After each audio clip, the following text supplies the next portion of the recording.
Hold the microphone with the Uzi. I studied album covers.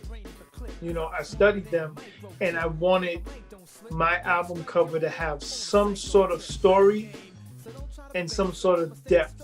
Because if you notice, 99% of most rap album covers are not good. They're not good looking pictures.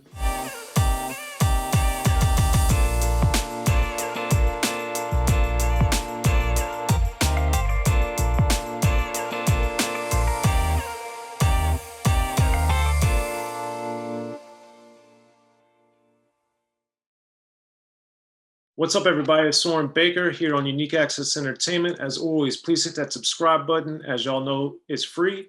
That enables us to keep coming to you guys as often as possible with as many interviews as possible, with as many icons of the game as possible. Now, today on Cover Story, we have the honor and the privilege of being joined by a friend of mine, Kwame. Thank you for coming through, sir. What's up, man? What's going on? Thank you for having me, as always. I much appreciate it. Yeah, so Kwame has selected for Cover Story to do his first album, the Boy Genius album. So we're going to get into all the makings and the behind the scenes and all that for this cover. Yes. So Kwame, let's get it started right off the bat, because initially when people look at it, it's Kwame the Boy Genius, but that was only on this album. So why was it on here and not on the other albums? It was, what is it? Kwame the Boy Genius featuring A New Beginning, if I'm not mistaken. And because I wanted it to be a group. You know, I wanted it to be looked at as a group, because the inception was, it was me, you know, as the front person to the group. But originally the New Beginning had different compartments. So there was a DJ, which was a cat named B Flat. There, my right-hand man and partner in the group, A Sharp, he was technically a singer and slash hype man slash dancer. And then we had a beatbox who didn't make the cut, like at the 11th hour. And so I wanted it to have, you know, like a whole band, like a hip hop band feel to it. Everybody had a position. And then I also had, like, he was like my version of Professor Griff or Flavor Flav, my boy Kurt, C major, and that was going to be a new beginning. But Sylvia Rhone and Herbie Lovebug was like, that shit's whack, you know, it's just about you. This ain't a group. And so the compromise was featuring A New Beginning. And then we had two dancers also, Peekaboo and my man Muhammad, and they're featured in the back cover. So it was like it was me literally trying to bring a whole posse through, and the label was like, yo, man, this is just you. Okay. Interesting. We'll get to the back cover in a minute, but as far as the front cover, obviously you're big into cartoons and into comics and everything else, and you had your Mickey Mouse button up. So what made you pick that shirt to wear on the album cover? Well, that was just one of my favorite shirts. I wanted to represent my geek culture in even in the smallest way. Like, everything about that cover is done subtly and done on purpose. So, for example, the small Mickey Mouse thing, that just represents that faction. But then there are other things within the background that also play to different things as well. Like for example, if you look at the thing, you know, it was, I'm supposed to be a rapper. It's supposed to be hip hop. Rappers rock the fat rope chains, but I have a fat rope chain on, but I'm gonna keep it under the shirt, only visible just to a little bit, just so it gives you points of reference and things to look at in the album cover and discover new things as you're looking at it. Yeah, because back in '89 when the album came out, the gold chains were, you know, had been in favor for several years at that point, and they only had a little bit of time left, but they were still major. Yeah, but well, the cover shot in '88, so Wow. you know, it's like you don't know when it's, you know, you don't know when it's going out. But I definitely didn't want to be represented. Like I loved the gold chains. I loved the fat ropes. You know, I was kind of obsessed with them when I was a kid, but I didn't want to be that guy, or I didn't want to be that guy to that extent where I'm like Slick Rick, Eric B, you know what I'm saying? Just like super trucked out, even though in my mind I wanted to do that, but I knew that that just would never make any sense. So my representation of it was, yeah, I'm still down with the with this vibe that's going on, but everything has to just be subtle. It has to be a little nuances, not over the top.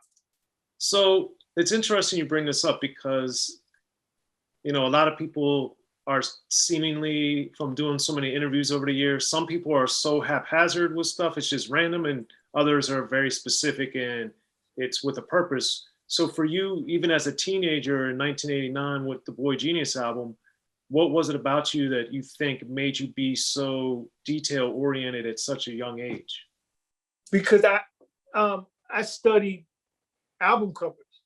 You know, I studied them, and I wanted my album cover to have some sort of story and some sort of depth. Because if you notice, 99% of most rap album covers are not good. They're not good looking pictures. You know, like if you really lay every single rap album cover out up until this day, kind of whack. And it's like it's either some guy just standing there, you know, standing in front of a car, standing in front of a building, or standing on a, you know, just standing. You know, there's no real anything to it. And the thing that encapsulates that album is the body of work that's in the album. But cover wise, like to me, like Chronic is like the simplest album cover I've ever seen, but sold the most records. So I don't think, it just goes to show it's not really about the cover.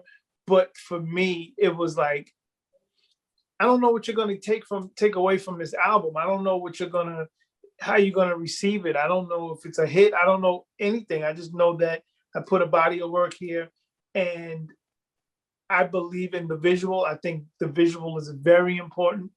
And so even as a kid, I was like, I want you to look at the album and see different aspects of me in a 12-inch square, you know, and that was pretty much it. All right, so let's get to some of the other stuff that you did feature on it. You have a plate of food. So what was that about? That's the funniest part about the album cover, is it was a falafel, which I don't like and which I don't eat. Well, how about this? When I was a kid, my parents used to make me eat falafels. I hated it. But we wanted to, I distinctly remember taking this picture and feeling like the desk that I was at was too empty, and it needed a story. And I remember the photographer's assistant was eating a falafel. It's like, you can put that on the desk. And literally that's how it got there. Okay.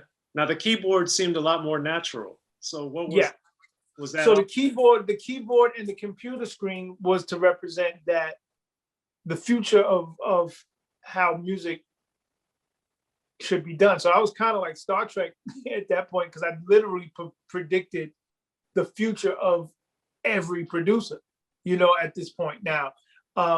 So you have the Apple computer, the original Apple computer with the keyboard. I was, you know, it was in a artist loft, so it wasn't like in a real bedroom at all. But it was to represent me using computer-based software early on, where most people weren't. And was it? Why did you guys do it in the loft instead of at your parents' house or at the studio? I guess they wanted to make me feel like I was a professional, and they put me in a professional photo situation. it was because other photos were taken at the same time. So it wasn't necessarily, it was the album cover, the single cover, the promo pictures. And so different parts of this guy's loft or photography studio was set up for the different things. So I'm trying to think, was the window behind me even real? I can't remember.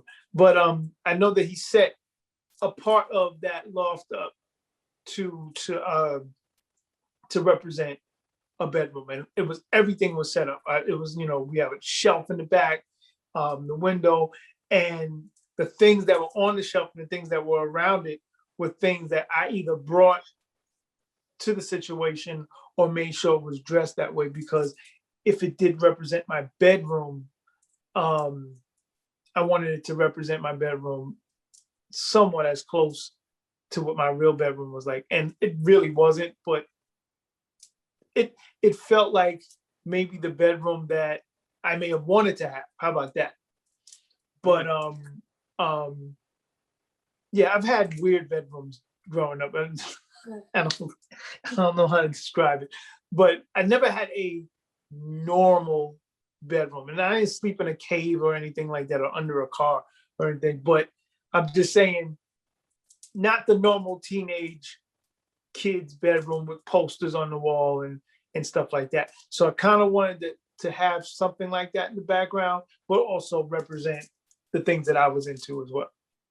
Okay.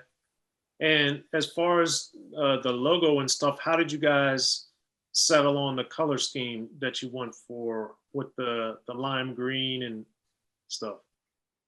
I know. Okay, three things. The album designer was a guy named Bob Defrin, and I don't think most artists know who their album art person is. The reason why is I'm a kid fresh out of art school. Bob was doing a job that if I weren't a rapper, I would be trying to have his job. So I was very intrigued by Bob, intrigued by his work, and I would go up to the record label and just sit with Bob and watch him work on album covers. I annoyed the shit out of Bob. Bob was like a teacher or whatever, and I would come in, hey, Bob, I got this idea for an album cover. What are you working on? And he'd be like, kid, get the hell out of here. Like, literally, I would bother Bob. I wonder whatever happened to Bob Defrin. And you know, he was an older guy. He looked like Jim Henson. So if you want to picture a person, you know, in the 80s, a guy with a big old beard, and you know, he had Atlantic Records had a whole art studio, and there was Bob just putting together stuff. So I remember sitting with Bob, and I'm like, you know, looking at the photos, and I'm like, well,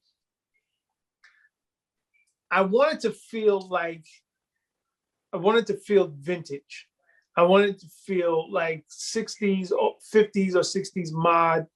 And I wanted the color scheme to feel 80s, but yet for me, retro is 60s at that point in 1989. So the purples and the lime greens and the royal blue hues, that was all art direction. That was all me sitting with Bob and looking at what I had on, what the lighting was, and how do we match fonts and design to go along with that. It was clear, and also I needed it to represent the way I think I had this vintage polka dot tie. To be honest with you, I had this vintage polka dot tie, and it had all these abstract dots on it, and I wanted it to feel like the tie, like, you know, the way Boy Genius is written or Kwame is written. I was a super retro vintage head, so I just wanted it to feel like that. Well, speaking of the polka dot tie, on the back cover, It's the picture of you. Is that the black tie that you're wearing on the back cover? No. It was Different one? the colorful tie is something that I had after the fact. Okay. You know, because the pictures were taken and then time went on, and then, you know, so once I saw the proofs, it was like this purple and blue polka dot tie that I had, and I was like, I wanted to kind of feel like, you know, the way the abstract circles were.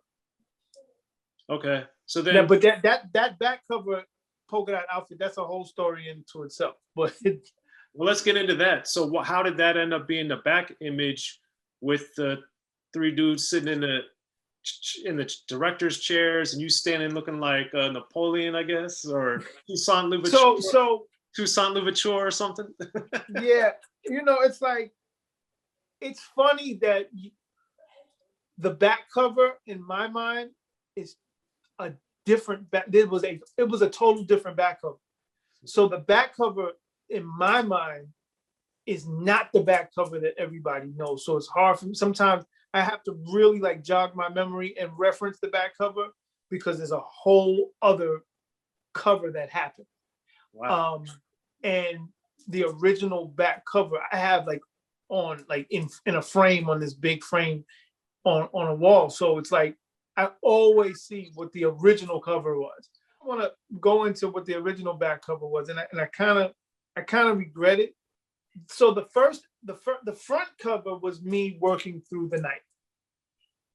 The back cover originally was me asleep. The room was lit, fully lit. You could see everything in the room. And my boys are around me, along with my little brother, trying to wake me up. That was the back cover. But one of my boys was pulling my chain, and Sylvia said it looked like a bunch of Black kids robbing you. So we don't want to use this cover. And at the same time, Central Park 5 was going on, and they wanted to make sure that my image was clean, so to speak, and not have any kind of you know, they just said looked like a bunch of guys ran into your room and was attacking you. And because all the pictures, all the different proofs were them just doing things to try to wake me up, and it just looked like I was getting beat up. So their acting skills were off. But I wish that I wish some semblance of the cover was kept, because my little brother was in it, and my little brother's no longer with me. So that would have been something real cool to encapsulate. And that's probably why I frame it anyway. But so that was the original cover. So what I think the representation of that cover was, or is, one, it represented the future of recording, or possible future of recording. I didn't know everybody was going to be doing that. It represents you don't have to, like, as an artist or whatever, you don't have to have this whole entire crew in the room with you while you're creating. You know what I'm saying? It's just like you could just be a creative on your own by yourself.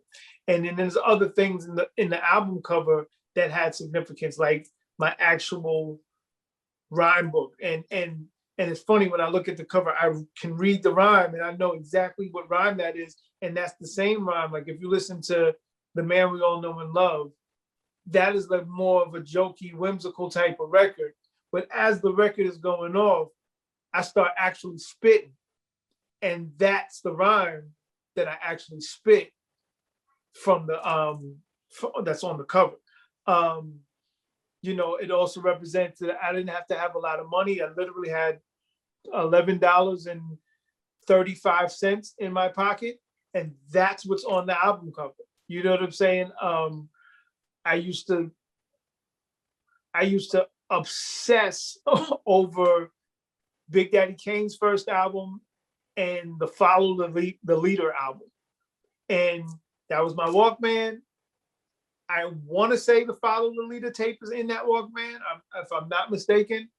You know, there's a condom on this thing, so I'm like, you know, hey, if it ever jumps off in this room, I'm ready. And those are the things that represented me at the time, you know, and I wanted to make sure that people saw that. And I think as time went on, it's like you can look at an album cover and you don't have to see either drug paraphernalia, you don't have to see stacks of money, you don't have to see a stack of jewelry or anything like that. You could just see a kid in a kid's world doing the thing that he loves to do, and not, it doesn't have to involve all this other shit. Well, I think tied into that too, it's amazing that Sylvia Rhone actually decided, didn't even want to put it out there theoretically that there would be this negative image of you getting robbed or just some confrontation, that she was against that, I think. Yeah, just for a couple of years later to put out like gangster stuff. So, you know, I'm seriously, Sylvia at that time treated me like she was my aunt or something. Like there were records where I was cursing, there were records where I was sexual situations, and she was like, nah, man, you cannot. We will not allow you to be like this. We will not allow you to say this. And that's fine, because I know she took the same stance as my mother. And that, which was funny, because Sylvia and my mother never really clicked, because they were like the same person almost. And it was, I appreciate that, because I know artists after a while, because that was when it wasn't about the money. Nobody at Atlantic Records thought that I was going to bring home a platinum album or a gold album or make them $100 million that year. It was about being a part of an art that was bubbling. Just 3 years later, it was about how much money you making and what the bottom line is. And you can let these rappers say or do anything on their cover or in their records, and it's all good as long as they bring that income in. So that back cover, it was just one of the promo shots. Honestly, we were doing promo shots. I'll get into the suit in a minute, but you know, we were just bugging out. So the guy sitting in the director chair was A sharp, B flat, C major, and they were doing Hear No Evil, See No Evil, Speak No Evil. And me, I guess my representation was, I can't vouch for that. You know what I'm saying? So it was always some mental shit going on. Like I was an overthinker, man, I'm telling you. So that's what that represented. That outfit, that was my go-to outfit. I didn't have no money yet. So that was my go-to outfit. My white shirt with the black dots, my black tie with the white dots, my black long coat, black pants, my loafers, and my black socks with white dots. That was my matching outfit. Anytime I had to go out, anytime I needed to look good. Oh, no, I had on my Morris Day shoes. What am I talking about? My Morris Day, I had the exact shoes that Morris Day wore in Purple Rain, Stacey Adams, patent leather black and white wingtips, and that was my go-to. That was my go-to, and I wore that on the back of the album cover, the front of my first single cover, and a stripped down version as pajamas in my first video. And because I switched that outfit up that many times in that wide of a viewership, that's where people got Kwame wears nothing but polka dots. But it was just the same outfit. You're just using it judiciously. Yes, and people thought that my whole closet was filled with black and white polka dot things. And then, you know, once I got some money, I had to oblige and start buying a bunch of polka dot stuff. But that was the original reasoning for that outfit. Okay, interesting.